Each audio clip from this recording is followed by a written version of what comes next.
mu a wonu ne yakɔso bia ya dai ana emabunu a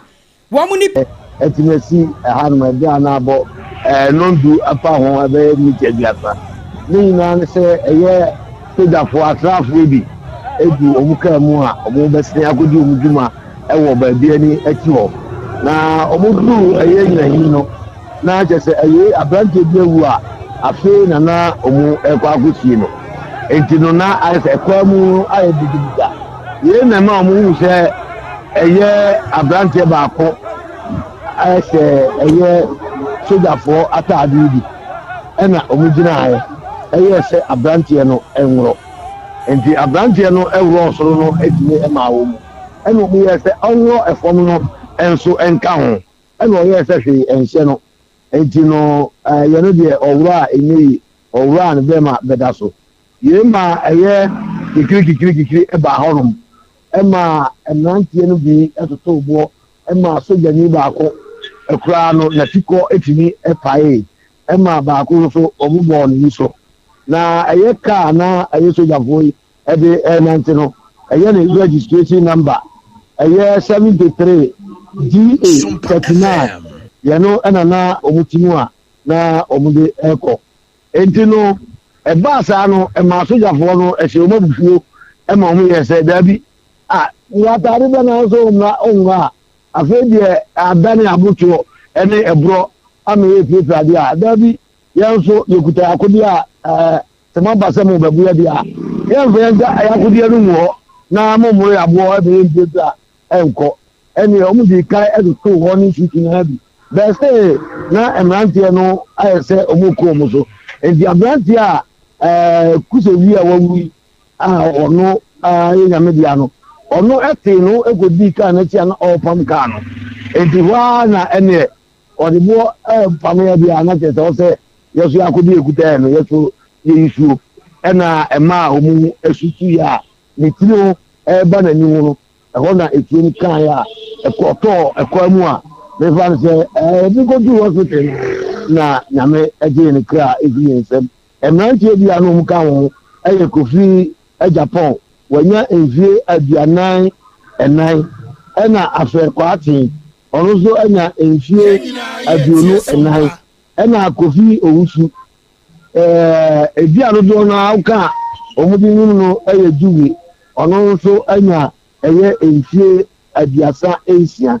na ni na se juwe American asem onu ena ekobo police ni ba kwasuma ekofa za trigger sini na eba ya ma suga foro so eto tutu a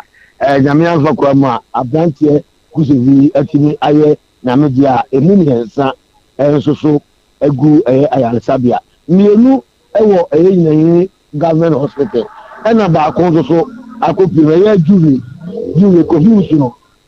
friend juwe na onye ya biasa ezia no ono die ndie na edin gaka edisabia mi o kasa no omu na kopire mu o konfa no dia ono so eje ayarse ewo hono edu buzaya ni aba na de na eyare hosem emnante edu koka entokwatani a na enya agurama oyele etimi asi oyele na chasa abra asrafo no si ya nanka won mo hwesa nka brante no abawro ni military uniform no hye no no ena da santokwa ne bae Sompa FM ye no ena ma santokwa ne bae eyi soldiers no kra no eyese atan no mu baje omu nya rere enti mu appointed so bi kra chere onkoso bossa ese no fa down ma wo mu enti mu ye se operation mu kono ena ekofa jese o ba bia no madu kra na brantie nde abo ni demo videos ndi aba otumu se brantie ne ebe ba wani bi pa wo mabo ye no na eba enema ni na atrega sebi ye ni ayi ni ye mai mu enema ya na esi omavo etini tugu police moto no maboro omavo ebitini tugu soja so nche ekwa to abaye ready esi obuase tenenya soja ni na ho odi a nanka wono je ngumbu nku enti se mo pro abode a na ne omuso akudi a omu betini ndi arisu etuo no ya ga jo se omu enfran gutakwa ye no ni ade abu omu ba a emu omu lo enti se mo ndi nkotokwe be sia wo mu no makofu omu ka akura no mu ko na mudi abuo sa so mudi a ne oso mu yisu makudi a ekuto ene mo mu jai etu abobagu mu so dia otu agba no de ensa kan ha kura no ekodu edu nche na je security omu de tubu se o videos na me abana o he aboba no ka abana de ensa kan fom na ma ko 18 a je se na enye ko di agro mu wie ya no tuum ka ifa omu ko ba bia omu ko sa bre di asem no abedi eye nyina hini police for sem ama eye emu no omu ya ko se eye nyina hini community mortuary sa bre di abranje ba ko agusia no kwansia wu anopay ben jina so ma me na abusia ya mudi ya chie mumra Facebook na fa YouTube na mra de aya Sompa 106.5 Facebook ni ya Sompa 106.5 YouTube no so ya Sompa 106.5 na video ne pictures ya di gusuo no woni di ya menko ho afenso woni akokodro sami a menko ne nko hwe sanse wo hye de nipa da sani pa na branche no wuchimi se no wo bema se de na wote ase no wo gina so pa 10 gram no a ya boni tuoma ni ti na me nyina pie na egu fam no abusua nipa nsawe na ban boa me efetia no pa no a sawe wosam yisi ye maburu no wie kire tuo kasa ye no a ene ya branche ba ko ato na emumiensa wo mo so ba bia won moda no odin no sen akasa na nyina hinu kro ni maye sesi abino kasa die me no kasa bibia yedi ukru anuma chese obe boys no amomwa ayedi lobia kan se ya wo sem ne wura ho ni pom ne nam na ene ne enina na bibisi yetuma to no but ekru no de se basa tembia eni sesi ankasa me no kasa bibia ayedi ene agro ejino minu aba se de o ka brand na sem no wo ka taso so a o mate ewo eyina hi hanum ti se ya betu any body o bia me van se o ya brand ya o jina so ba ene agro eji minu aba sabre de be bia ado be ria yedi e just no mu di sa body no o mu ko di o mu duma eji nim de ka o mu de ba yi na namba akoja nde minim se empanifo a omuka bia ewum no ebetime akiri asem no na omahu anamo a o se omutiri efa ho ntubusa ya de wa no ya ni bia tire de be bia bi watire no ben kwansa mo wani ni akire na mo man kwansa ya da so agina brantie ya wafiri mu ya bode yi ho na sa brantie no na wo se wo ka tax force a ewo nyina hini ho yan radio ni suni ne ban tesa na wo firi krom ho ankasa wonom no wabɔ ne bra ana wo firi baabi no obedi pa na waba be hie yi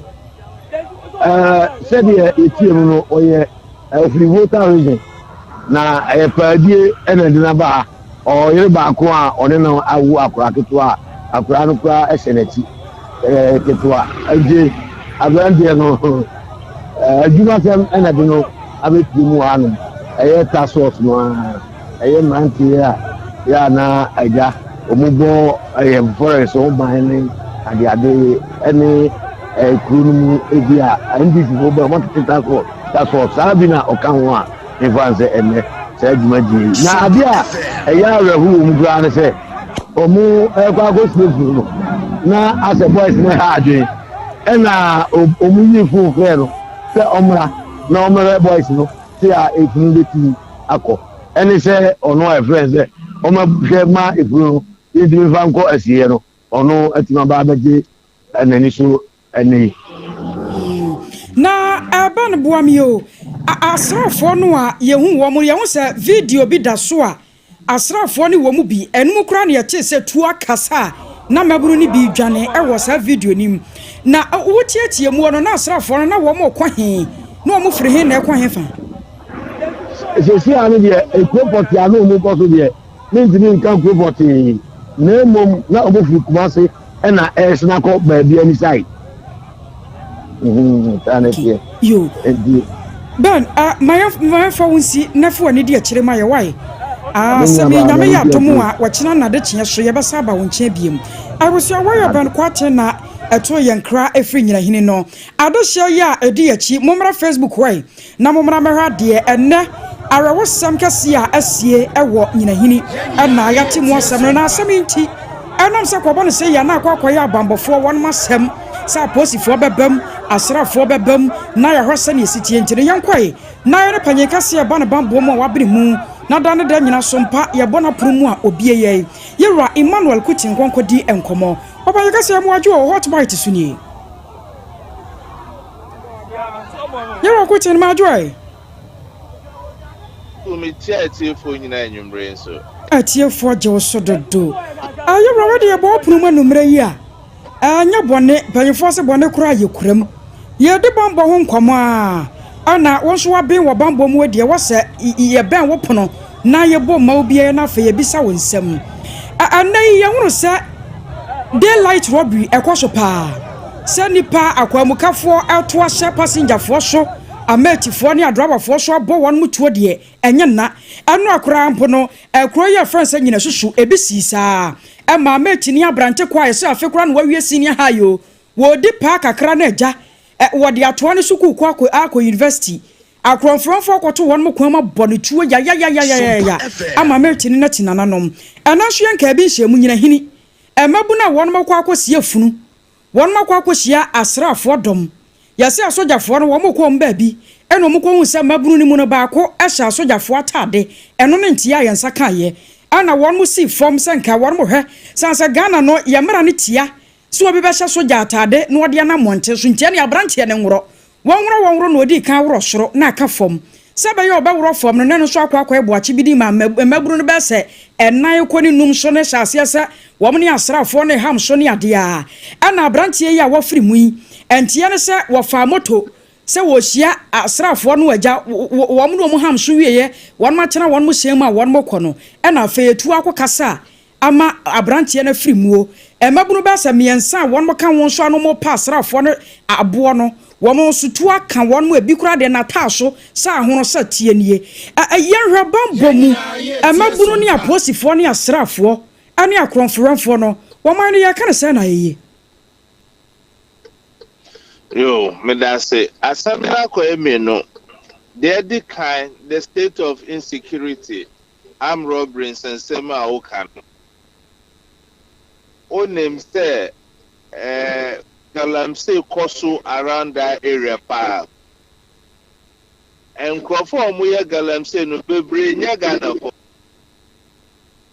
on say aban we so ato anamo to stop this galamsey and say Osha in the last 1 week or two over say operations bebre na ekoso so what they cannot do that galamsey these are the kind of things that are almost better my to survive and until some of us were against the interior minister directive said omuchi galamsey for ya omundi bomo ma for fa mrakwan as our constitution demands. So because they are in charge of our internal security. Now more I frame mop up in these areas to stop the spread of this armed robbery. The second assembly about Obia Soja for Kunu ya Osebi Musapra. It will be a before Makuja, so I wish the bereaved family my sincere condolences. But as a young citizens who are there be to use the army uniform illegally is a serious offense. Now, Osha mining areas in Susia a year kodrua. Now, young guys, no almost for 2 minutes, I shall monster. A bit more in the grounds, they tune on Mukobu. Until Okaya recently, video is being Emma Obanpenny, the security agencies in the state, almost making sure so almost turning the floor illegal weapons into those areas. And say, oh, yes, soldier need now, we share soldier uniform. Now, I folk or chiwa, you have to comply. What to comply? You're a question, what to make I want more as our home and not take walk a crown now, San Swaba. Minim say what to make here. There be mean too, can say our mano aya hadwe. My men sound so in a year share. I fed ya matana ye. Baby, I make us a free ye. I anticipate a meeting, count to make her. I fed ya dempa. Now I know go some so and I walk. I saw your phone. No. Omu kwa choose social or uniform. Omu uniform says a bra unya soldier near. So won't comply immediately. Na uniform no more. One comply no omu bedi engineer. They will turn you as an enemy because nipa bebre you su omu uniform no at the committee crime. Sebi uko ye unya soldier ni. Ade no be soldier uniform. We are lucky say soldier for say uniform na. Obedi ekine. Eko beni sa struggle kakraba. Soldier need the on weapon no. He will use it at least provocation to defend or himself. Until say educated Ghana for no who say soldier near. You have no right whatsoever to use a soldier uniform. What is there? It doesn't matter say what democracy. You have to respect the right of everybody. And say who say your right stops where another right begins. So I say yeah name ye. And say enu dey yen to me a soldier for. As some way see and be the conference almost public relation officer or church remove the events that took place. To the extent that almost you all you know or you first one no. Now I can't trousers obey only the younger ones are no munano, they were trying to protest so many ye. Ekobeni sana gidi ba, a soldier for Mumfancho. And you know that in the area, especially no, you were foreign galamse woho, enubina yaka robbery asama mukano, ebi so bet my terrorist simple. Because unya soldier near, I don't know best soldier near at the ODA. What did the person mean wrong? Now, we use this as a case study to educate the young ones in that enclave. Say they can't do what they did. You now you are quoting your radio. Yes, sir. What about my Ghana mua? You were at a dustrum, Kubu or Honomo, and Nipas will be a shabby. I just said Nipano, ye, Juma ho. A be a sir, a posy for a tardy. A sra for a tardy. A doctor for and a nurses 1 tardy. And we special tardy, yasha die ye, Ediama want me to a bishop beer. I was yet me question Nipan baby on your free. A fair young shady, and never come one ten so ye tell who. Sasa soldiers in tardy tuntumbi, police in tardy tuntumbi. I know dear one more channel and soon ye womb. Ana Ghana mamrama ho kwan so obi nso betimi aton soldiers uniform wa bonten a ye nya ne hwiana sanse we no obi ntumi hunu baabi a wonya free wa bra wonya sojani Sompa FM enu na ha adwin kakra no untimi nya soldier uniform say omo apam na obetima ato abonten material na eya omo nya shortages no omo amakwan say bra. Now, almost special tailors, I am with the mom, no more palm. We get soldier uniform. I won't say, apart from almost the numbers be the tutu. Number no na o commission as a soldier and now police ni and now say immigration ni and now prison and now fire almost the tutu. So I say abai so now almost procurement department, you know. Given the unique nature of our security uniform and the implication of using it, you know, no personnel no fine, no important material, no abundant. Okay, other places Christ materials no ground to me now and say abai etimi fa insisia to her not to procure those kind of uniform. The will be as a person and say ubeko accredited tailors ho no more for measurement no more pamamo. And the question will be said better was as police as analyst ni the executive director of the African Center for Security and Counter-Terrorism. No, I will raise this issue up. Metro Hunkrata na share moving forward. The way I bet my na those things are properly procured. Na any abontia obi bet my konya ato akopam or another place. We share uniform wear and Ukrainian soldier for say akwala omukunu no ninu abi na no ye soldier. Now, waka baby, also where I just say who return uniform no to the Ghana Army. Me sure say Bushian for na nyesa no ya no or the no or trying who say or a soldier ni, but it is a serious offense, and when you are caught, the only thing you can do is to comply. Oye gidi with soldier for omu to say a police for to turn you as an enemy, and unfortunately that is the thing we are witnessing today. We don't pray that anybody to go through what this guy has gone through, but yemfanye addistranye so that science system ba na ye no mwanye gidi. Na ayero kwetini yasan radio bi yamra yetua aya na bambofo kita no so. Na ye ka akronfo asem yetumi hu yeti police akwachiri obi wo mo kire no no ye kronfo okita AK47 a police akwachiri obi na ye hu se ase ebi mu ho no a eya police fotuo ene kita wo mo de kokoro no bo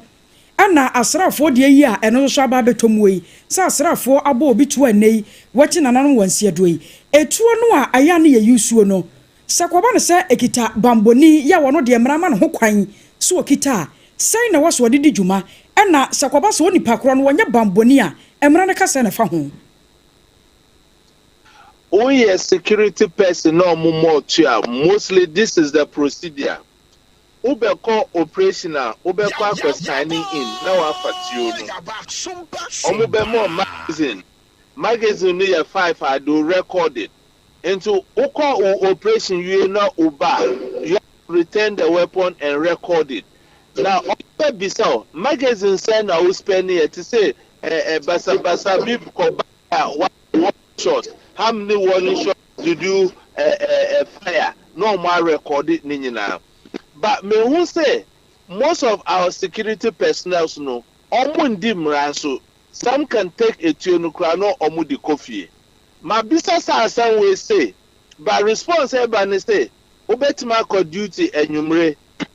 anopa obekwa akwaji wa home abano no masa mo another operation so unko. So as a result of that no accountability akoye in some kakra as to taking the gun and putting it back. Necessary technology aba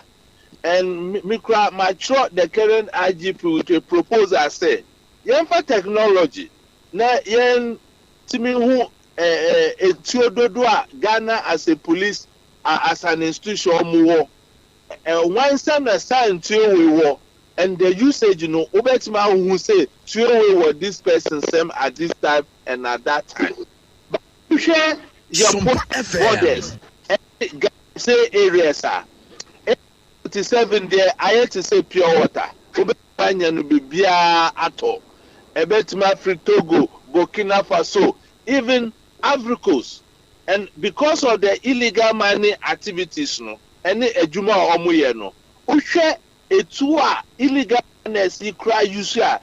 so sophisticated in the police for na military force or how can say na the more my way. And luckily, the Commission of Small Scale and Light Weapons, no, Omanya, the new executive secretary, Yaura daughter Bona, and to me, Mr. Say, Omanya arms amnesty, who Tiona one registered Tiona, who to me the bar voluntarily, na abai amoska uti ase no omo agede tiwe nyina no omo ahye no na after that expiration of the amnesty na no omo aye ade aye free cordon and search ube target say bia area we ebia etu obi ho na wako condone that area in the summary manner no my searches no to say unkrofo no me feel say yes start here in say we can gradually eliminate the illicit weapons in the system. Yan start na you throw you say in the air say it will that by itself can be a serious threat to our democracy. You into two assembly there your how can say no more my ayura ye jawa mu akokra no yanhwe ye boda so na wo ka bibi se bi mutimi de free ye boda so ne ade na wo mu de awuram titiru ne galamse areas no ye be kwaso ma ye boda se no ayetra sei sansa wo konkrofo ma manhwo a ye wo certain countries bi wono mu a wontumi fa bibi mfiri wonko wabra wono mu nye checks enhwe sa de kode na wo de kɔ no ebe ha wo mu bambo mu anasa te se yankasa marasa Ghana de ne de ya obi ama ne kora so ha no de ba die ne wasa abanye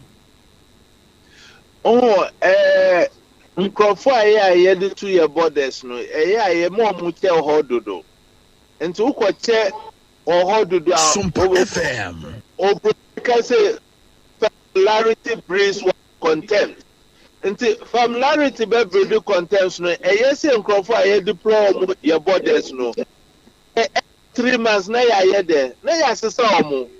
ebi betima akotena 3 years 4 years 3 years and 4 years no you're quitting 3 years 4 years no da so tie boda no wo se wo bo ho ban se ne be no wo kura ene ne ma wa chechira busuan o no obi akohu no na ndamfo phone sam no ntu di ba no ni sama kohu Mr. A mami for envelope we mano say ni say no omu di aba nti ye check and balance no na let ye down uhwe Ghana anyeme nim your security is better than many other African countries sabi Ghana for no ya tu kwan ye nim abie kakra nti we want the international standard but me feel say ye make sure say your checks and balance working na there are deterrent measures say almost you say you are involved in some of these things almost bet much you are so and also almost bet me you if ejuma no more okay personals no be they not there even do say I share your security agencies obi our godfather nti ukonya asem say I no godfather need in say I the akavasu nti abonifo no him how to do and penetrate with our security personnel. So it also comes with our mode of recruitment. We are just putting party food soldiers into our security services. We are no longer looking at base recruitment. You know, until if you don't screen and now I share the character of the person, criminal backgrounds of these people, and because of political expediency, the MPA say minister say me want nipa 5. Now I to in the next 4 or 5 years no. Obe say why penny in the system, no professionalism no or nibi, no or the boni. Until most of our security personnel no, they are complicit in some of these things. Unfortunately. You're a question and I want your bon come pa. Ye John walk was some way chat when say. The military attorney say, I am that we have to lose a very young life in this kind of circumstances. Now, my media for me name say uncrofo tie mo pa. Mo fanya mo agenda na creative platform ya betima educating uncrofo about some of these things like the uniform use, the handling of weapons at funeral grounds. And now say if you are under attack by an armed robber, your life is more important than your property. What I say, until at that time you be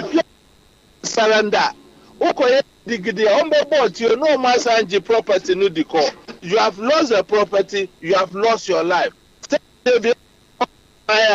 kwa nyamidi ma udi konya sikawe anasa property no sa kwa na nyamidi ubefa na wasanya sa property eni nti nkwa na ehia esim bibia wiase midase Mensumedase abuso warrior panyepa ya waben ewo bambo mu ne tese na wode yekɔ school kakra na sa yare hosem sa emabunu wo mo kwa yie na won makohia asrafo na fe yɛn se mabunu ne baako wo hye asrafo atade yiminyi wi akire entokwa baako etina nanomu a enipa ba sam yensa wo mo so prepare mu ɔde no eno me no sia kase bo no abusua yɛ de to so de ama wo na hye no nso se we hot bite kase bo to so akosi se nonso ebebo na kase bo no Adam for radio one more Fabi live ewo Paris France abochimemu na wokokrampo no ayiko FM one more Fabi ewo Kumase afei Sompa 93.1 eno so Kumase one more takwa yo 101.1 adehye one more Fabi takwa de 103.3 wokwata chimana eya Sompa 106.1 Sonyana 98.9 and Nkranza 90.7 yenuanu one more so one more fakase boya to apete ya de sherm etibie domani okwo was 101.3 ade sherm small fabie na ya dom won ye pam wasam ne yatem wasinti de koda no so yase ba bia ubetumi atie yi aya Sompa FM Facebook no so ya dem Sompa 106.5 YouTube Sompa 106.5 afayen sem for da romance no nyina wa kruchira ba fontentan fidie no so yeguso www.sompaonline.com and someone reba bakin ka benya bi no watie Lester Company Limited wom na de ya toothpaste and the brush abba Aboagye papa wase ni pade o ho an watwuse sansa no na beboa wo na kwadwoja se Company Limited nie akoba sempremo ya da wase wo ba ya dansie onioma ya nya no se chawo 21st clinic na da siateka expert ene one mabodin haxamesh and capsules so wase all satan for pa ene wonom abusia wan ebo ye chidom na hot bite kase bono ya de atoa so ediamao ansama atoa so no ebini Yewra good luck Jonathan akasa no se emfie nan ya yedibu man no kuma bi Mampanye Yewra John Dramani Mahama so asibribi ade akere no soafo a won wo mo ebumen Free Sanitary pad ba na Yewra Haruna Idrusu wakasa de afa ho na Free Sanitary pad kroya no Ghana mampanye Yewra John Dramani Mahama kire se eba be ko school so akoto mu a ade ne gisem ebeba Tamale Teaching Hospital for say o match wo modwumadi asensen Yewra kando say waka akura enso wonwe wo mamadwo bremra Koko akuafo wadi amu na muni o koko board wo de ne gisem bi apiedwa na no mabna wo mukunu wo domina se no aposifo atimi anya ba mu anache no ehon nsam ye de so awo afen krofo mama so so ye bewura wo Pakistan ne akwakohwe sane emu nsam asitie wone nsam awo drop no a ya bone nyina bede ye baba sane mu ne jeje mu dia ma wo don hwere baako entem asomfo ne ye banu akosia aje wo akwade aboaten enimidi mene triple A mine ejapia apamdada Abusia yashe ensem no ase Ghana mampanye Yewra John Dramani Mahama akwakopia dwumadie bi ase we executive leadership program dwumadie makoma kwaye nan dwumadie ya wo mode ase wa won mode na dadue no wo hyase se wo bia no na eno na Ghana mampanye Yewra John Dramani Mahama de akotudwa ya wo kyeresa enai se wo hwemu a wa power so afo dom bia wone won ebu man no wo ma Ghana emu na emre bia twemo okra bra na wo ya campaign no na Ghana fo bi nim sa sane ne ministers no waso obadu se hwi na besa duasia na akire pe eno wode ba ye adwuma no ne bi no kura ba won hwene ebi mo so ade we de anyade betumi aba so anyade be ye ne ade wose ne watweme de ose ayoyo na so de aka nyina no se enkunim de abotire no ye betumi de abo no ama na eyi na osasa de we nyina betumi abamu a na asoafo dom no a wapa wom no won be ye bribi won be se bribi na ne nyina ne be firi wom ne yemu won madwuma pa won be bona Ghana fo ya boye nsam hyerahyerehyeraw enso tumi di ama wonom enam so nti ebra nne mampanyin wonya akonya na sa adwumade no wakasa wase no eno wo ba kire se wode won mo bai se wo haw kase a Ghana ye womu no sa so afo domi wo mra mayi Ghana ye mfiri ye haw mu wo mo mfa ma Ghana emfiri kwasumu emfie ma mesi mampom adwa so sane be ya wo man ye ho betoye na ofra akonya so no okwa Enfie bi achi ne Ghana ya boni dipa se mampanyin bi betena akonya so a wode asofo be sa aduosia ne akire ene bu man no nase ne wi akire no Ghana ebeye krabehwe. We're here because Ghanaians chose hope. They voted for leadership that is bold, humble, honest, and unafraid to take the tough decisions that will transform our country. I stand before you not to make promises but to issue a challenge, and that challenge begins with each of us in this room. We cannot solve the problems of today with the methods of yesterday. We must lead differently, we must think differently, and we must act differently. The business as usual approach will not work.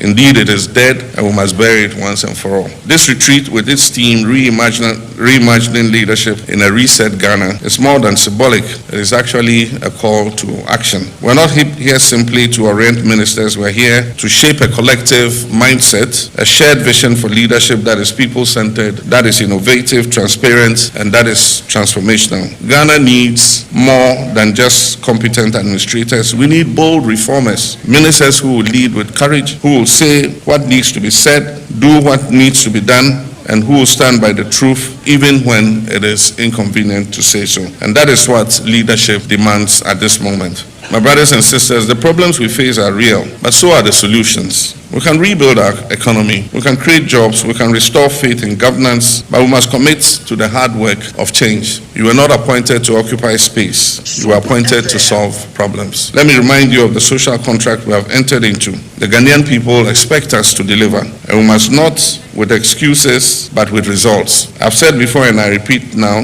this is the legacy term of my presidency. I intend to make it count. I intend for it to matter, and I expect that every member of this administration will do the same. I was your way, Aya Ghana Mampani, you're John Dramani Mahama.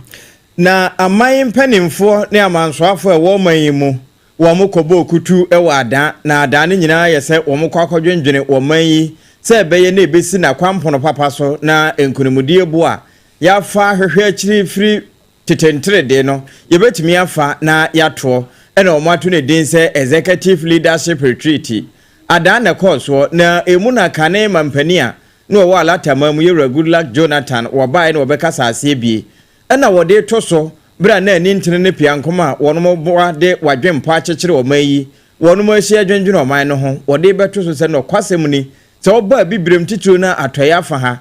empendodo ne mfia yedidi anasa mamu wo mo di bu mfinhia na mfinhia nan no eye kuma bi ayesa akiri wi atop mani enko ba bia eba ne sa woni su ade hunu na obotae ne bosha ahodo abehyehe se tie bia wuntimi nuru ho woni we ba ho so kata wani ate na mfinhia nan no aso eba ne sa de wo woni so anka apese oyo no wuntimi nyo eka ho bi ene du ba bia abere bia yakasa na bandada na anye hwe na fe ye hwe foforo afiri wonu ma fe na wo ba anim no na wo kasa no adan ha ya ne ensa ntwerofo atwa no ho ahia wo mo fa bi maye. Getting the competent hands to man major departments of government is critical and is lacking in most of our countries. Already I have appointed their cabinet, but from the information I have, because I asked questions, I think, I'm not saying 100%. You can never get 100% because you must balance the situations. But the economic team must be made up of top class people that can push. And they too must lead, because leadership is not the president alone. The ministers, the junior ministers and others holding executive positions. Nigeria and Ghana, our tenures of president is so short. In Africa, it's only Nigeria and Ghana that have 4 years tenure of presidency. Other countries have 5. Most countries have 5 years. What can somebody do in 4 years? If you're a new person and your job coming, you need about a year as a learning curve before you will adjust. You work for 2 years, the next year is election year. So the time to really move your country is very, very limited. Kane alatama mpeni ura Goodluck Jonathan ena wakasa ewo enhyemudia empenimfo eka bi ebam kohia ewo adan won kran pompone mantemu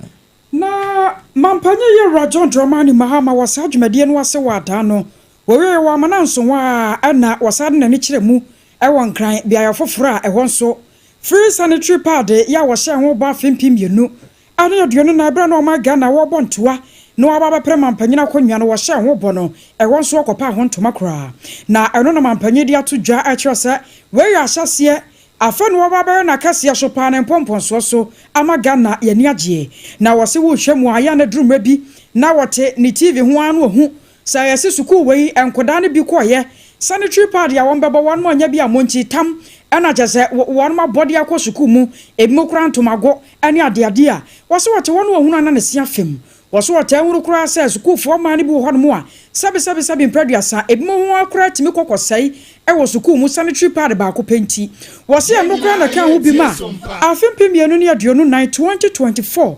wode hye mo se ewo se ne bota kase pa na wotumi bua ma suku fo ma ya no wei ntimi mama yesi akwan amama se won mo kwan watitiru ni nkronkumani mu namso ntinu ene wapa wontoma sonko so kra ya ene won baba hyase na sanitary pass awodo de wo mo ba kyade akọ suku so awodo nyina mu sane ebe ya ebetumi aboa mo maga na ema titiru won ma tumi anya akwanya no makọ suku na sanitary pad nti eno mama yesi akwan fama wonom ebe na ga na mampanyi wakasa ewo dwumadie yase ane wo kire se we no sika na besom 292,000 4 million Ghana cedis, you know, and say, and not was say. Ladies and gentlemen, today we take a bold step forward, not just in education policy or healthcare, but in hope for the girl child. Today is a message to every girl in Ghana that you matter, that your dreams matter, and your future is worth every investment that we can make in it. I stand before you to officially launch the National Sanitary Pad Distribution Program, a promise we made and are proud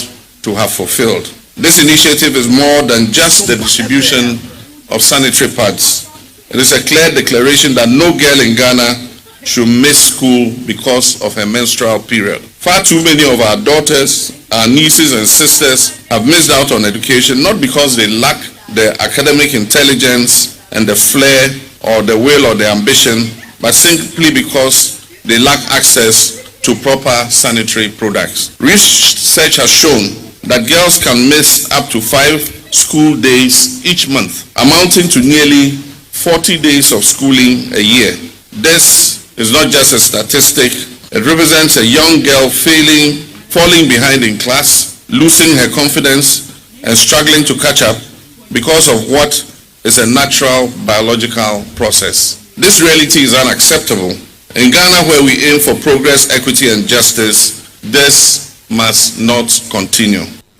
Ani kwasa sadia we ebetumi se bia wa Ghana mampanyi yera John Dramani Mahama ana yetene nka no mamprobi no de sasem yikotu dwane no achi no wore wa mananso wa ana wo ba ba chechem se sustainable development goals no eno so ho hye pi no a wo mu a wo de beboa sane ebe ya Ghana ma benya kwanya no school wonom so awura mu bie. Menstruation should never be a reason for exclusion or shame. It should not be a barrier to education or self-achievement. And that is why this program exists, to remove one of the silent yet powerful obstacles standing in the way of our girl-child dreams. We are acting today to restore hope to the girls who thought they had to sit out for several days every month, hope to parents who worried about how to provide these essential products to their daughters, and hope to a nation that wants every child to rise regardless of their background or their gender. This program is a multi-ministerial collaboration involving 3 ministries: the Ministry of Education, the Ministry of Gender, Children and Social Protection, and the Ministry of Finance and Economic Planning. It also aligns with our national goals and global commitments, particularly the SDG 4, which says quality education, and SDG 5, which talks about gender equality. But beyond that, it is rooted in something more profound. It is rooted in our values as Ghanaians, our belief in fairness, in dignity, and equal opportunity for all our children, whether they are boys or girls. So today I say to every girl child in Ghana, you are not alone, you are not forgotten, and you are not invisible. Abusia wari aya Ghana mampanyi yera John Dramani Mahama na yetene king. Na wasa dwumade kro na se wo mprobi Accra no. Ena soafo hwe nwumasua so yera Haruna Idrisu nso kire mampani ani suade hunu na ne botae se beye na mabaawa wasi wonyinta so wo mbetimi ayere wo ho akosuku no akwa akọwie awie pa titru ne se wabu wonsa nyina wo mo nka fie na emu no wo kyese saa hotel tam sanitary pass yi no ba beboa ama de na nka ye osi akwan a ema bi mo saa de nti eduru ho ana sukukura ye bibie wo ho no ne nyina firi ho na wo mo pa hontema no na soafo yi woto na no muto sei. Today's milestone in my words is to say a terminal end to the unbearable emotional trauma and indignity that young girls go through responding to the natural call. Excellency John Dramani Mahama says from today you will give a terminal end to that strife and to that struggle, so that no girl child in Ghana will absent herself from school, have her dignity compromised as we watch in the drama because of undergoing this natural biological process. So I'm happy President Mahama himself is here to do us the honor of the launching. It will improve attendance and retention in our schools and consequently enhance academic performance. Under President Mahama, sometime by the end of this year, he is dedicating himself to the promotion of mathematics, science, and engineering education STEM. So from primary 4 to primary 6, STEM kits and STEM cells will be introduced for all learners at that level to get exposure to science, mathematics, and engineering education. The Ghana Education Trust Fund in the process of securing those STEM cells for use by upper primary 4 and upper primary 6. Ewiye na woto nkrai edema kwankyerefo ahodo wo mo dada nwumasua no se wo mo manye wade hiade kese pa se de be na wo matena ye no wo mo de beboa adom ama akọ na aduru ba bia ma obi bia nso a wo wonsa homa no ho no wo benya esomfa so. I have the permission of Mr. President as he's addressing. A number of you here are teachers. One of your major concerns the President just referred to me is that in his campaign rounds, many of you who are Deputy Director Generals of Education suffer to hold the ladder above you to become directors because of the unavailability of office space. President John Dramani Mahama has directed the GES and the Ministry of Education that henceforth all those deputy directors be given their legitimate promotion, but accept that even without offices they will still serve the GES in the capacity of directors. Accordingly, a decision of his legacy as President of the Republic of Ghana. Eno eye soafo hwe nwumasua so yero hori na dusu ena ate se wo kasa bra na wo mo pa hotel tam no ho entama. Ana na yɛn fɛ sanitary party mu na yɛn kɔnsɛn fofo mu na no na kwakwakuafo wɔn mu so bɔdwe sugya kyerɛkyerɛ sɛ afei wɔhwɛ mu ayɛhyɛ afei ase Ghana ban wɔn to kokɔ buo mu amakuafo wɔn mu ɛho ɛnha wɔn kra yie kra wɔsɛ wɔn mu brɛ ya kyɛ sɛ anya asɛm kuma wɔn mu srɛ sɛ nei wɔkɔ Ivory Coast ɛne amama ahodo a wɔn nso so atonto kokɔ ibi edi kokɔ ho dwa no a yatotum sɛ hwi ɛde ama wɔn mu ama wɔn ho dan nyina no anigye sam ne sika ɛba wɔn mu botom nanso Ghana de asɛ empanyimfo no sɛ bia ɔmo nhyɛ da nwene wɔn ho saa nanso nti no dan nyina sɛ kokɔ buo ɛta de ɛtaya na no aka ho bia menei sɛ na nyina mu na ban ne tie wɔgyina Sompa ya no wɔhwɛ Dr. Randy Abe wɔn na panyi kwankyerɛfo a Ghana kokɔ board wɔda no na panyipa dia to dwa atwese afiri na de kuro yae ya papa no ne maame no makuafo kokɔ momfa mo nsamoro mafuru so na afa mungu hyire sanse dia mo hwehwe aye na mo prepare ye no abamu adiama mo wɔkyerɛm sɛ Ghana ba tena se adwere ho ahunu sɛ kokɔ boɔ no ɛwɔ so otumi pagam na mo hotumi ha mo nam so nti no nyame yɛ adom a wɔn ma yɛ no sɛ August bosome yɛ osana bosome no awa afi mu no wɔn be pagya kokɔ ni mu na ɛne Ivory Coast deɛ no ankyɛn no kora no a ɛne ne bɛbɔ so ama ɔman Ghana kokɔ akuafo yɛ ho atumi ayenha yɛn na adwumadie sonko bi yɛ akɔso ɛwɔ man Ghana mu ana Dr. Randy Abe wɔde sɛ no gisɛm yɛ ɛkɔto dwase Oman perijo mama bote da ne ho se e wo se ekuafo no enya emfaso but e wo se asu ye mamu no e mamu hu no kra e wo mu etimi dia metumi aka kire mu ne se Oman peni this year season no ye expect say e be open August 25-26 na e be open August no ye be ma new producer price amen na new producer price no so no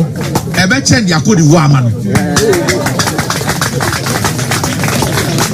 Meda wasi. Abusua wai aye Dr. Randy Abe ni atena nkana wai apanye kwantrofo Ghana Cocoa Board wada no na eno watwe no ana sahwibu ako Koko station one monso so koko akwafo no bi anya akwanya akasa ya one mo da doctor se said odi abe ya dia one monso je no awawa tu. Were you the one who said that you need X number of bags before they brought them here? You were just there and they brought it. Yes. So it's not as if you needed that you made a requisition. They looked at the number of Who looked? I'm saying, did you make a requisition? No, please. So you were just there and they dumped it on you. And you obviously don't have need for it this year. You don't have need for it this year, do you? No. You don't have need for it. No. So this thing should be here. The year is over. Yeah, they'll be here till next season. The year is over. In terms of your CD and all that, it's already over. What kind of is this? Committee report you gave that time. You have done over 90% already. Yes. So it's over. Yes, because when you did that report, you said you had done 90%. Yes. So why would they bring all these things here? Why do you import all these things? We're just importing things that we didn't need. And you come and dump these things here.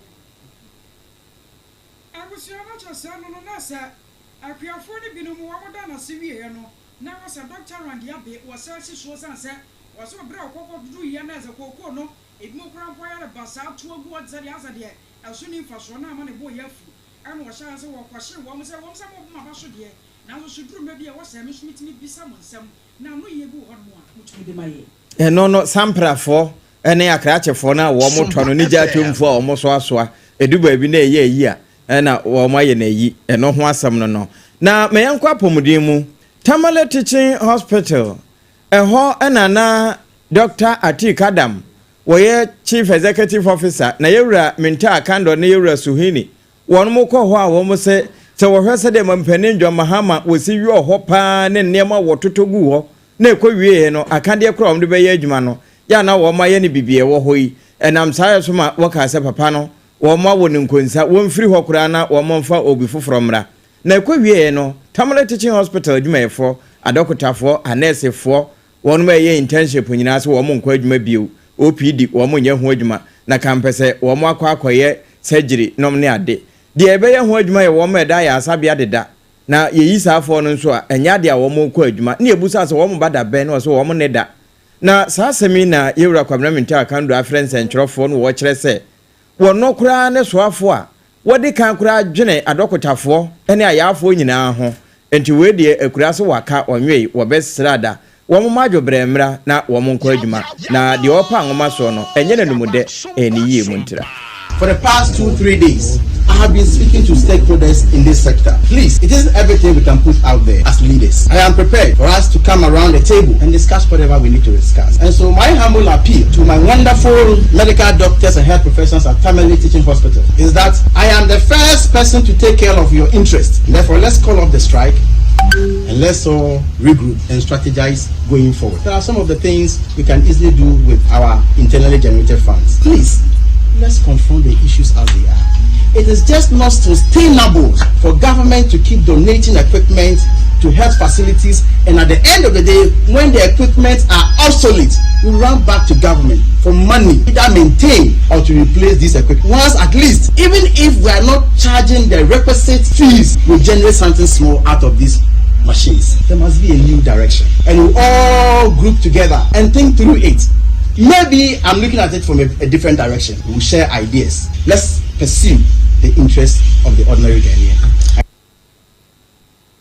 Eni a wuti ye soafo ho ya pomuden so yewura kwabena minta akano ena na wo pa Tamale Teaching Hospital adwumayefo chew se wo mo nsan kwa adwuma.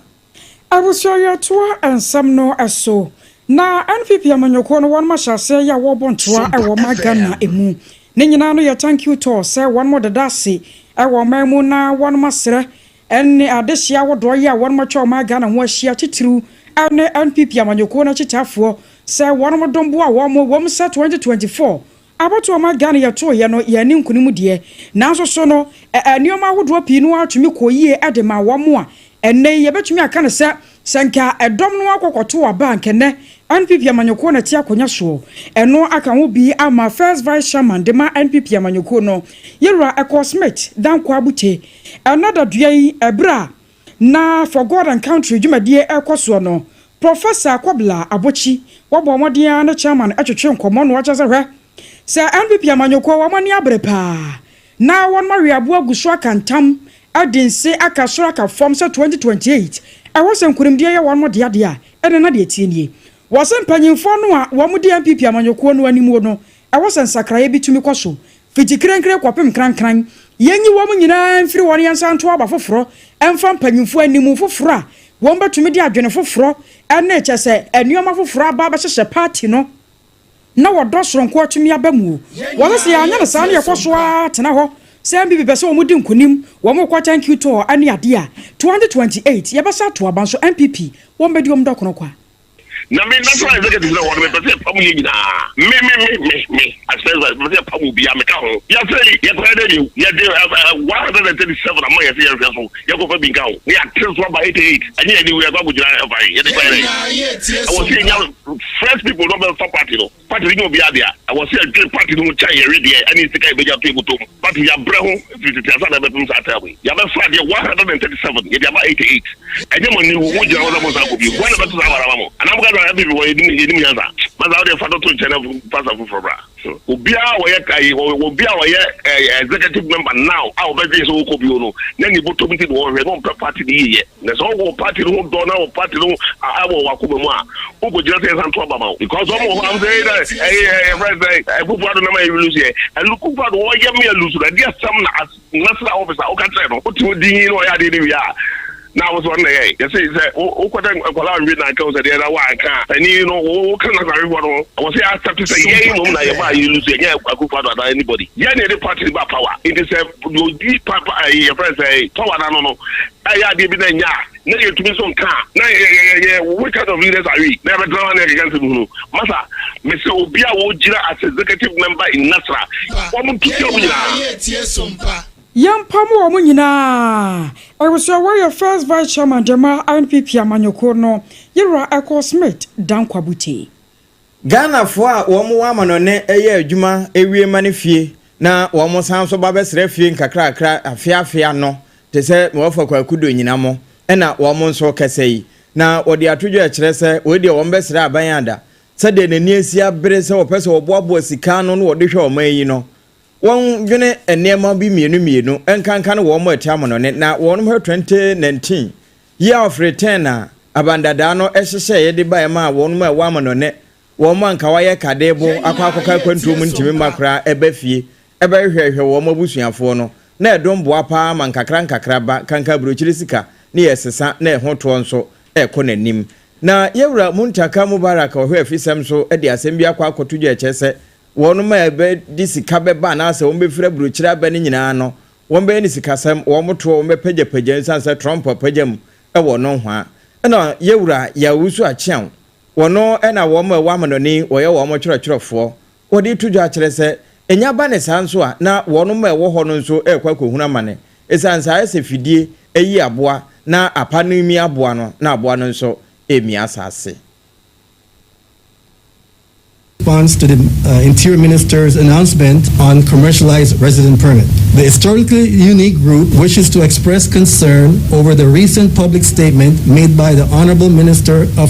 the Interior, Honorable Mutaka Mohammed Mubarak, regarding plans to commercialize resident permits for foreigners in Ghana. While we recognize the right of every sovereign nation to establish its own immigration policies, we believe this policy, as announced, lacks the necessary nuance and sensitivity required to acknowledge a group of people whose relationship with Ghana is not one of opportunism, but of origin, displacement, and return. We are not ordinary migrants. We are descendants of enslaved Africans who were dispersed by force and returned by choice. Our movement back to Ghana is driven by historical injustice and generational healing, not economic migration. The idea that we should be lumped together under a foreign category and asked to pay for the right to return home is deeply painful and unacceptable. What we need is a recognition, not commodification. We're not items. We're not commodities for trade no longer. Our foundings were taken from these shores generations ago. Ho asam no na anwumire na asebi wo ho a channel so say eduru enwumre no nsia kase ebofri hot bite no mu a ye ka ne hyehye ema esen ne ye kokko no a ye de yas toothpaste de twie enenti enwumre me kan form as Leicester Ghana Limited wo mu ne kura ye mu a ye de kase no brewo won mu wo yas herbal wo ho ena fe ye wo yas whitening ene esen a ye sebe sen kura be ye fita se fichirema eye manumu bia eye numu kafiri ho kaka ene semproye nso de na eduro pa eno no wo mo ne bro so nso eka ho anwumre 21st clinic ekuta ye mu bi ene ye somwo wo mo ne ye sciatica experts no saa ya de wo mo ne ye hwehwemu hunu na World Health Organization aye hwehwemu ehunu yade a emaye ne nso sciatica wo mo hunu 21st ne hu ye no wosan ye hwehwemu nya eduro ya etu ase enti se oto ase ntene ne twetwe a na de akodan wo mo enye no nko ho adwuma na wo mo ye scan nyina wo mo twa massage wo mo yo saa na wo mo gya nso ye betimi atwa test ehu yade kora ewom wafa afura wunnim enadodo adie no 21st ye ho adwuma na yenso ne adokotafo a yetimi trabo sompo ne ekoburu ni kurom kosa buru ne yade adokotafo aka dodo na akwa na wo mato mo adwuma twene na wo mo de aprapra ene apopa na akoye wo mo adwuma na 21st de wonimode wo mo ena ensuro awia 0540311311 ya homa enkrabata no so omayimu eburu dunnum tantra herana bato no so eno ye enkran krabata afi wosa ebesa kan ewo kasoa obonkwa no so tema ye wo ho ebia na wo bono ba bi tese sunwane a ene ye teaching hospital no hwe animu se ye bono east a techima GM bank dandadanum enkransa children's park nchen ho eho nso wonsa kan presby bank ne hwe animu amangwa sibrekum Chris FM nchen ho obenya yen wonu mewo go so nyina nkosa FM nchen ho nso ye wo ho afie kuma number 9 na enim se yeduru takorade ebia na wotakwa eho nyina ye wo ho enenti ene ye mo na ye wo nepa se ukọ na ye hwehwemu hu se woyade a eha wo no osa no no a ye ma hasa capsule sene mixture ene efre no osa tamfo no wohia bi na wodi mfinchia du mienu anasa wafa afuro o ma akoda no fo a enko ho wo mu a ente saa bia etime no mbi enenti ana wahye no nso saa ba bia to nru bia hasa capsule sene mixture aje ho afa ubisa lady kiki obeka kiro 0203822855 na edupa ewodwa so a ewoso bia enya bie adanse hu ne mapa na nakwadwojesi company limited na yesu a ye frɛ no iron roso nchense de bodanso enadoa cementi ana prewood penti ne nyina wowo ne nkorabata nso de enkran kumase ba bia wo ho wayese mfanamanti kura wo so no hwene nakwadwojesi company limited akira kwan na wonomomo wasifie na wie na wanya baabi di wutire to a mafie hotena nye de enkane a wo ho progo eno o ploge na bibia ye adwuma Electroland Ghana wo mo ho ne ye fa afiri se na ehia laptop hia TV fridge ana washing machine decoders ahodo hufa home theaters no wonom eneton eton ne papam ne bonso efo wonom e wotachima nyina emfo wani nkyerem ewo Roman for ne nchen ho ana se backside afa ho a eho ena wonsa eka wonom anwumre wo mo ka ho bi eno nti ne eginam ewo decoder no so ba bia FM stations ne wo no na ukọ online so a yaji ba bia afa ye da ye ho aba ne ye ba de aka akire ye de betoawo ewo kase no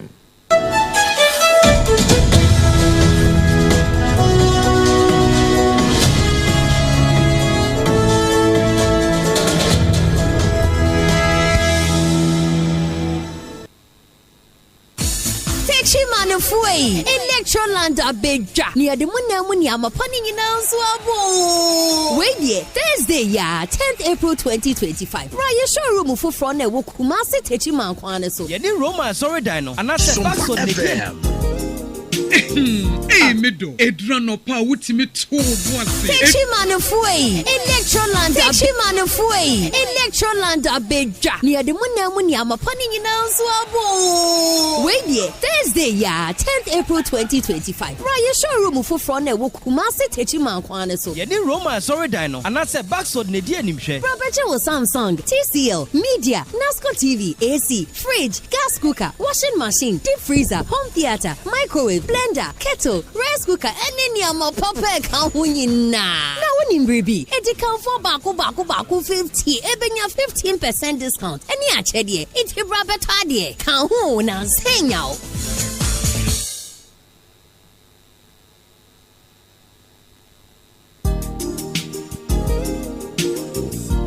na ede na aya obayi a oda forma so ne yafunu mu emunumuni. Oh, Mr. Entry, also ya real titi be benfie pi nanso ne yam nyono da se me kire onu ahodo amato a me hunu hwe a ebe ya nwanwa. Menyi ni say what ulcer tamfo Hexa capsules any Hexa mixture yanum bom kotia ulcer no bia ma no anom anka ne ho ato no dadaada ulcer dro de eno ani Hexa capsules any Hexa mixture ankom ni nkyeremu ulcer ye kura eto ye funu ene ensunu mu etumi a wo ye funu ekeka wa wo gire ho a enyi ulcer etumi e ma wo ye cheko ebre a wadidi awie so how eye ulcer de a compare Hexa capsules any Hexa mixture nanum bom na ho ebeto pedudu atu a ko okanshi drug lane Kumasi Dani Herbal Takradi AA Mensa Anafre 02038228855 Apinfo abatanya woma won mofra no fo ene mofra woni mfiedum ye no enka ho Hexa capsules ene ne mixture ulcer tamfo edie age adwadie nkratuo yi atom.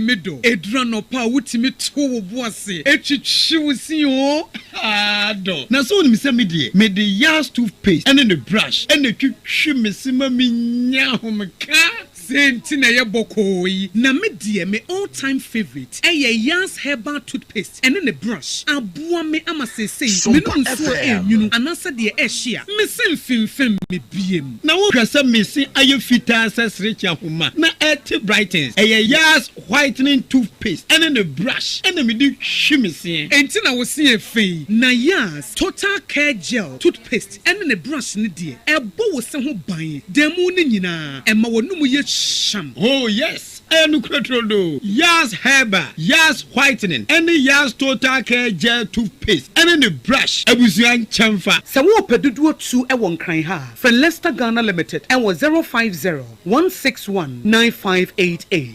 Leicester Ghana Limited and the yas toothpaste mo ahodo and the brush abadwa so abeboye 21st clinic yes sciatica expert sciatica no wo nerves na wo to ase na fa wo siremu na fa wo nansia besi ase ho no se ho techema eno ene efa ne sciatica na etimi bubu wo to ase ka wo se dwe wo siremu wo je ho ba bia enye na no na 21st clinic ba ya adwuma pa wo mu yenti apaso bo ma gine wo Ghana ha ene amono ne enya asem ketewa wo mu gi international awards ahodo wo mu gi local awards ahodo na no so na wo mu bie the only sciatica research and treatment center in Africa bibrim ha no ebi ni ba bia gi 21st clinic nkwa wo mu dia bibidro ene besa o yare no masa de machine aka ho yare sabia yare bia wutimi de ko ne mama ade ba ko a wo magidi wo mu pa no sciatica ena stroke nso de kwa diabetes ne hypertension ne ade Ghana ha ba bia wo mu ho enkran ha se ye wo Sanitary hill runabout se wo free enkran eba ye wo wonsani faso wo fra masaman so na eba nso a wo nsa bonkum so ho na wo behu ye 0540-311-311 0540-311-311 There's a 21st clinic. Still, woman is sciatica expert.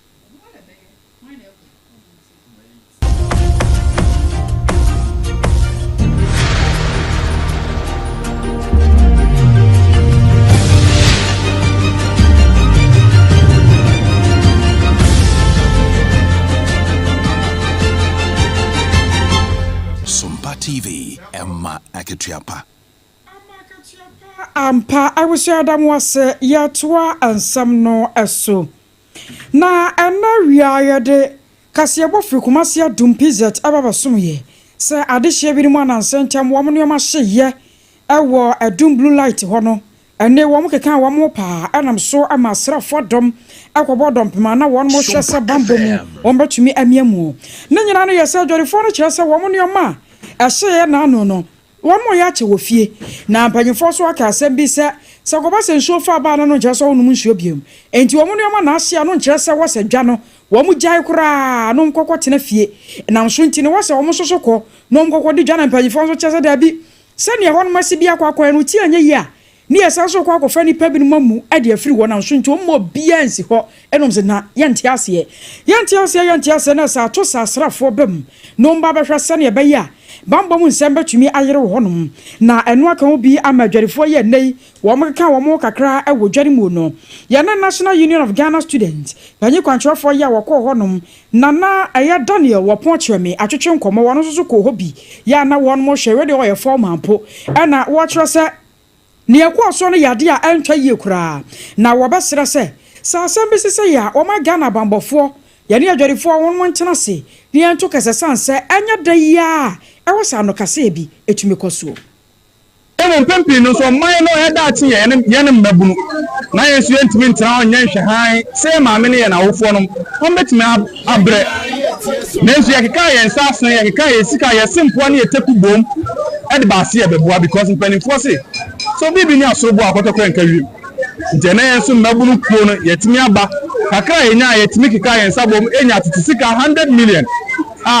ene ye kan 10,000 Ghana cedi ye wi de sika cement baako 50 enso apeso se ma me nso e ma me no ye ne awofo nso fan so ne ntimi mboama imputuduma ntimi nkoso a ne ba ade baako a ye ne anje won na se ye hwe no abotisem baako sebe a ye ne anje won se e ba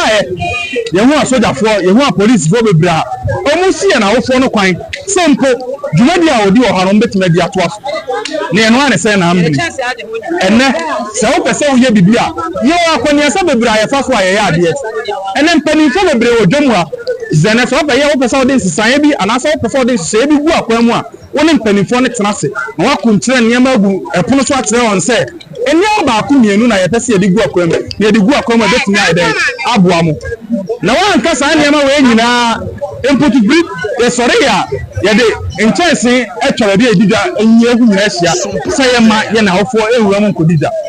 ne hia tena sa ne no ane se na ambere ne be se etwese sa ba ni se ana se penifo ni se kwa no mo so be tafo dia ne nso mabuni ye so wetin tafukoko a kire wo I was your way National Union of Ghana Students ana yete panyipa ya mrebi atwamu na waka executives ne ho ye rodani opon akyereme na we no wakyerɛ sa wo mokɔ ho so mokɔ akɔyɛ adoye ene se wo na no mu sa asrafo no aba kyese wo mo ya so mba bepamo adwarifo na firi won mo no so ye sa asɛm no bɛka bi sanse edi Kennedy tie Ghana fo ye nyina ya sɛm ena woni ama ne boni ba obedu twetwe nkomo na no achi no ye rodani opon akyereme wo amana nso wa no kyese we adwarifo ye tamochi papa nya senketo mo wuo mu enkwamo ye tamochi na nso nti no bibia ne ayi amoma ya so NTB pese ka kire na wofo nyina se mabuna wo mamu a me da no ye be gira wo na chi awiamo osumo ensuomo ye gira ma chi ye nyi omo enko ye se yesika ye mpese yesika nko a ene ye de bebo ho ye be se asa ka kire mpanifo wa se sika aka abani nya na ba mo mpanifo ni tana mo kambe na mpuntu ma ni ntimi nsase obi a se onya sika bi no de astarte ni dwadie no se sika ni bi nyina ntimi nko na dwadie timi astarte ye de ma abusia wai aya ye Daniel opon akyereme ena yete ninken na no awrahosem bi esi dwada no a na adagye ne posokra ewa abua kwa afa hodom na se na eno na esi abua kwa posifo no wono akwa konya de odi sa abonefosem no te oka ye bodin Security owusu ano ye frɛ ne mabena ade akinye na wodamujam ya na tesi astra bi esi ne nkyɛn ekowie Abraham ba bedu eto ehonkra nyina de boye kyerɛ sɛ ewie ya wo mo frɛ ne nkankyema sɛ de asie nie no kai wo mo gya no ho mobile phone na edem na ebele wo mo kɔ ya ne boy ne dia enam saa so ma posifo bo wo ho mpem hwehwɛ soro ne ase sɛ wo mbenya no empani ampa ne nuane ampa wono makwa akonya ba mu ano akye no na babia no wakwa akɔhye ya wo mo so ne pa akyi no Robert Kwabena Boama ene ne din na nka Kwabena ne abena nanso ekowie no wono afanyansa kwan agya baba wai enkwa ede afiri ne nsam na posifo nhwehwemu ya wono mo totototo na no na obeche se eba ne sare wo wie no wanu no ho ene se wodwane ye kura akɔpɛ ba bi hye wo namon ofen so afa ho a wo mo kokɔso ne pa akyi ne nyina no wo ye se nka obanu wi decide awu nanso wono mo ye no nyame pese ye so ne pa akyi nti wanwu na sesie de wo mo de na kɔ abua kɔ polyclinic se adokotafo nhwɛ no na se poison ni bia konumu kura wo mo ntwe enwie ma wonsa nyina ne na so bio na fe wo mo mfa no emegina emranim eno na Deputy Superintendent of Police ya eba public relations hwa wo public affairs so e Ashanti unit wona ye head yewura Godwin Ahianyo wo tworo krata na wona nsa hya ase e de ma Sompa nsɛntwerɛfo Abusoya toa ansam no aso na nansam yo de manebo fra santeman temba basum samoba money rabi a chese wod ne djuma baba wa Patricia ni pabonfo bia kwa kokum ni yaya no ye akronfremfo ye ene kodi se djuma no na samoba money kunkum ni yade a na akoso pa ewa santeman tem ne nkwado na eno ana aka wo bie ama bra posifo wo ne centralfo di nkoma no mo kire se won ma kire ni pa bi no mo fia wom so se won mo kasa abonefo sami hu wom de asem no kokko no ade no enne asokwa district court no akọ asem so asetena ya kasa nipa makoma nso aposifo kire wom na no ada no wo de ahyase nyame ya domu a mebo so nda to so enso sa nipa besan so oba bepiemu biem na court no ade won masem enam so ma bra asene ne nyina ba na wiye no yamane boni ba wa bedu ebo moden ene ababawa Patricia ni mako ya wafiri mo yaya na busua bi etwetwe enkomosi na ya pere kula be because send your body ni suko ye na to cha eyiyi we kula ya kofa ya not say send kakla wo na so the plan to off and say omu cha ne mene e ma we no the fruit no omu cha ma ne ti omu de sekali bi wo na ti omu cha ne saha enti so you ko yi body na say body wo ya na say enya de ye amka na so ni nyina mu yesiesie ya pa akra no kula be the justice ni ebe e dia mayeba se case no akoye no se on no se okọ edan no akwara ne demu no a what the gate na the gate ato a palace me stand the demu it is obi e ba no hono ma obi ne luvers e hye nipa o ba no ansa no e de obi nipa no it oba ne di kan koye case de kosi ya no e na obi ye se no ani krofo no ahye ho sa na koye nti bra okọ hye demu aso ne no aye adwuma e no ma ono again no say pie ye no be pie enkrofo no ama enkrofo timi entire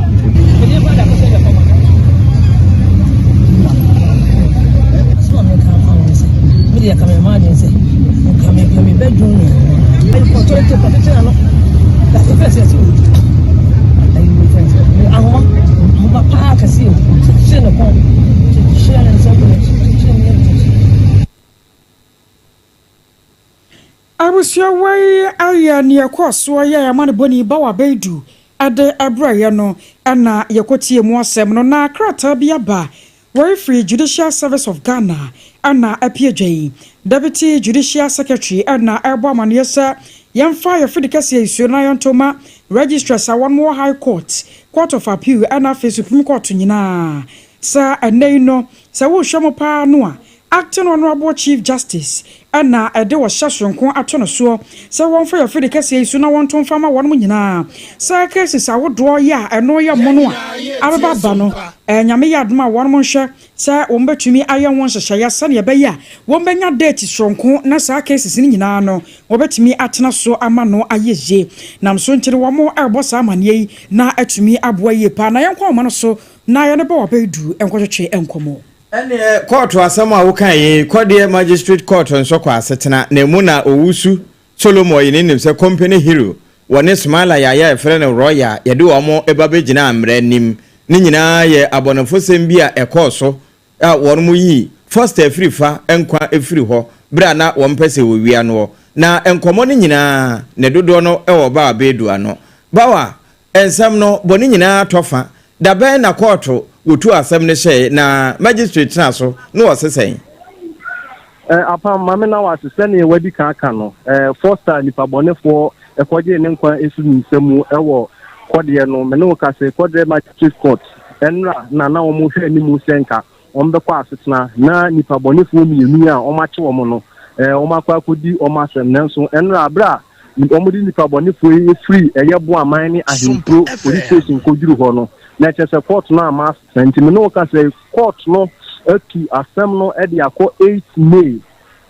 May bosunya yebesimu ne de toso wote ena eye Kode Magistrate Court ebetna afi na say die asem no a efa foster ni wo no ho no nipa bonifo mienu a ya che omo abakudin ene eye company na ba konso ede royal no omo mienu ye do ombekwa akudina asem bibia no madu omo asem nti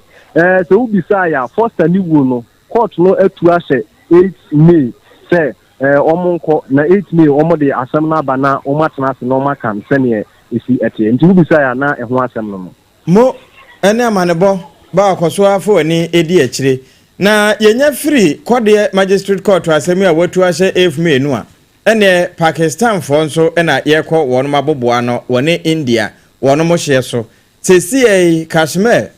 de esi ho ma ekosa na etogu emabunu bia na wo mo konsra hwe so e obepo native no enam saye so ama visa kura no a wo Pakistan ni ubenya na ode akọ India no empanimfo se wo mo atwede asensen na sade National Security Committee no wo mo niasi abre ne de wo mo ka no na Pahagam attack no aha bia India fo ne afa hodo aka na ekuo bia wo mo ato ndin se letefo na wo mo chese de ekoso no kama yese etese de ye de bone to so ase onyo beye eno na akwakoyotan Pakistan fo na yo ho nkremofo nti na yesu se wono ebeye sa ye nkremofo a ye do eno to wo mo so na so India fo se babo ne fo sempa de asese tintonta wo mo twam wo mo empotamu enti dahi na wo mo ka sansemi de kire dom no nyina titru wono ma eye nkremofo a woni abre senka wo pe visa na wonom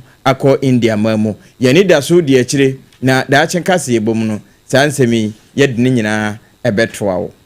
abusuade ne nyina abatoa na yɛfa Facebook messages no entwato na yɛnsɔre so wɔhene na mercy jebi no se we yare wo sempa o nyame emfa brantie no ne nkwa ensie baba mahama woboase ene ɔde ne die free ene ɔse dumso de ha pa o ne galamse won sensem enuam enshada enkoyie na positive anso adie nie medina no ɔde ne die efree ene ɔse yensa oni anto abapa na Ghana no entumi enko nanim na ɔwura bi so ne dia bo se de ne ye ni TV ye ni TV so ye beba TV so wate ye nche kura na ye wo Sompa TV ye wo Tawa TV afenso so be so hwe ko Facebook no so ye TV kese pa no yes ye no benya ye na wahwe ye e wo Facebook na efese na obi TV papa wonderful papa na YouTube ho so ye wo ho nti abuso ye gina so na ye de si na anansam wa de ba na Ghana mampanyi ye Rajon Dramani Mahama ade to na sofo nyina anim se wapa wo mo se wo momra no Ghana ye haw no omumesia no na sa dwumade na se na lata mampanin dada Goodluck Jonathan so de atodwa se mfie nan ya de ma bibifo se wo mo mfa nsom no isha another dear ya akroya wasanso pa free sanitary pass on to ma wode be ko schools ahuduo mu Yewra Parliament akando akanchire Tamale Teaching Hospital adwumayefo se wosrada wo monsa mradwuma na nye ne bone so ene wo yoye no na bi ka were mo ne de baba som ya ebra enmako we eso yasene Lester Ghana Limited wo mo ene ye Yas toothpaste ne toothbrush Yas whitening ene Yas herbal ba bia wo bia wo hwe bia provision store mu obenye bia to me de kura mka se wo mfa nko drug store nyinada ene nti kopebi na ye kakadru semployer dru sa na enum kankan so etu ase afi na Kodjogesi Company Limited adanse hu ne mapapa nyina ho ne wo wono ho na akọ di sikakuma bi kwa onya adanse hu ne mato na adwuma na ade kwa akoye ne so ewie peyo Haxa capsules ne mixture eye dura etu osase ekuro bi e woni paduanum no ebetu ase ewura ba bi etonuro na onu agye wo de se siatika yare na dokota bi aka kire se hawo ana wa hwe na ato ase ntini no